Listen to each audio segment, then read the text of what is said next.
और सच कहें, भागवत का यह प्रथम श्लोक हमको यही सिखाता है कि जीवन में कितना भी कुछ कमाओ, लेकिन आनंद को जरूर ध्यान में रखना।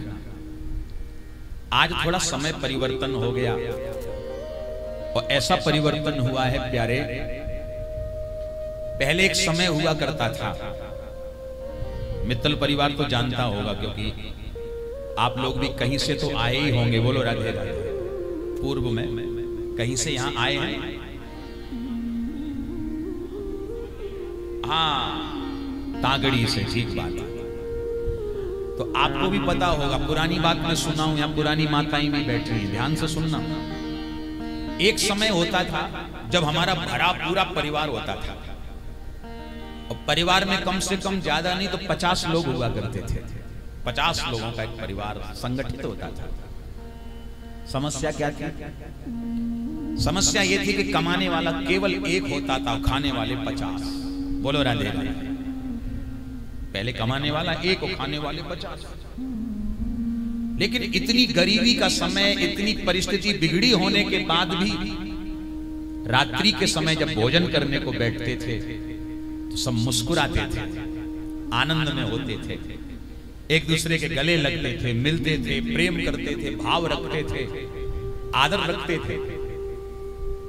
अब आज के समय में परिवार तो धीरे धीरे अलग होते गए, धीरे धीरे। अब एक कहानी और बन गई, हम दो, वो एक सरकारी वो निकला ना, हम दो और हमारे दो। अब तो हमारे दो भी नहीं रहे, हमारा एक। बोलो राधे राधे। आदमी इतना विचित्र हो गया। जब कमाई नहीं थी तब तो महाराज बड़े बड़े परिवार होते थे, वो अब सब कुछ होने के बाद भी हम दो हमारा एक, बस एक, बहुत बस बस हो गया काम। चलो, अगर आज के समय में 4 व्यक्ति घर में रहते हैं ना तो चारों कमा रहे हैं, चारों ही कमाने वाले हैं। लेकिन प्यारे, रात की रोटी खाने जब बैठते हैं ना तो चारों टेंशन में होते हैं। बोलो राधे राधे। चारों टेंशन में, चारों परेशान हैं। जब से मोबाइल आया इसने सबको अकेला कर दिया। हर आदमी बिल्कुल सेल्फ हो गया, किसी को किसी से कोई लेना देना नहीं। 4 लोग होंगे ना, चारों लोग अलग अलग कॉर्नर पकड़ के बैठे होते हैं। वो वहां कुर्सी पे बैठा है, वो वहां बैठा है।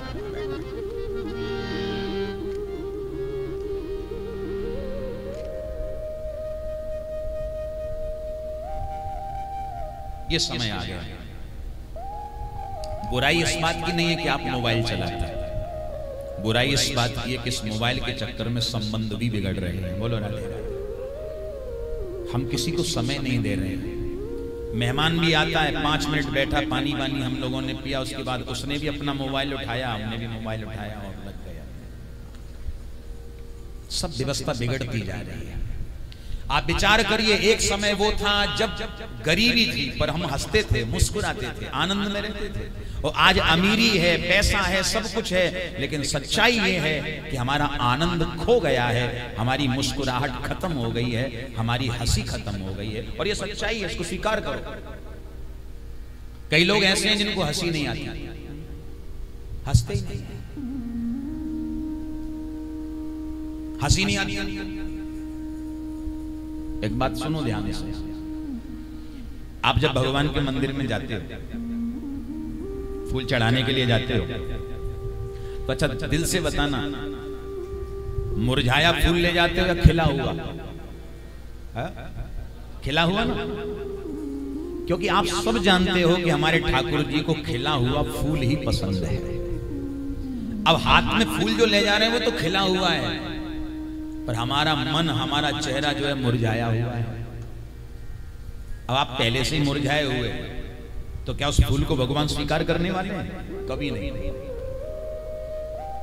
हमेशा मांगो मत, हमेशा रो मत, हमेशा हाय हाय मत करो।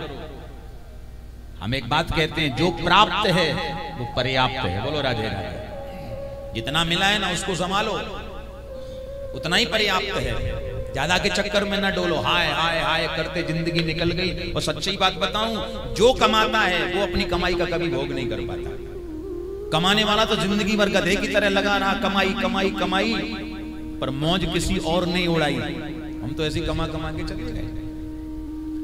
इसलिए संत कहते हैं जो प्राप्त है वो पर्याप्त है। थोड़ा संतोष भी रखिए।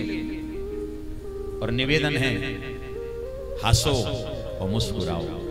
आज जीवन में सब कुछ है, फिर भी नहीं मुस्कुरा पा रहे, फिर भी नहीं हंस पा रहे, फिर भी समय नहीं दे पा रहे, क्या होगा ऐसे जीवन का? आज आवश्यकता है सजग होने की। हंसिए, मुस्कुराइए, आनंद में रहिए। और सुने ध्यान से,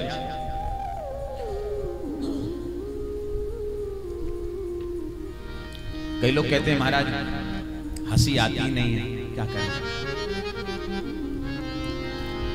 आती नहीं हंसी। अच्छा, हम आपको तरीका बताएं हंसी का। आपको यदि हंसी ना आती हो तो कभी कभी ऐसी जगह देखो जहां छोटे छोटे बच्चे खेल रहे हो, 10-20 बच्चे खेल रहे हो, वहां आप जाके 15-20 मिनट बैठ के उनको देखो, गारंटी है आपको हंसी 100% आएगी।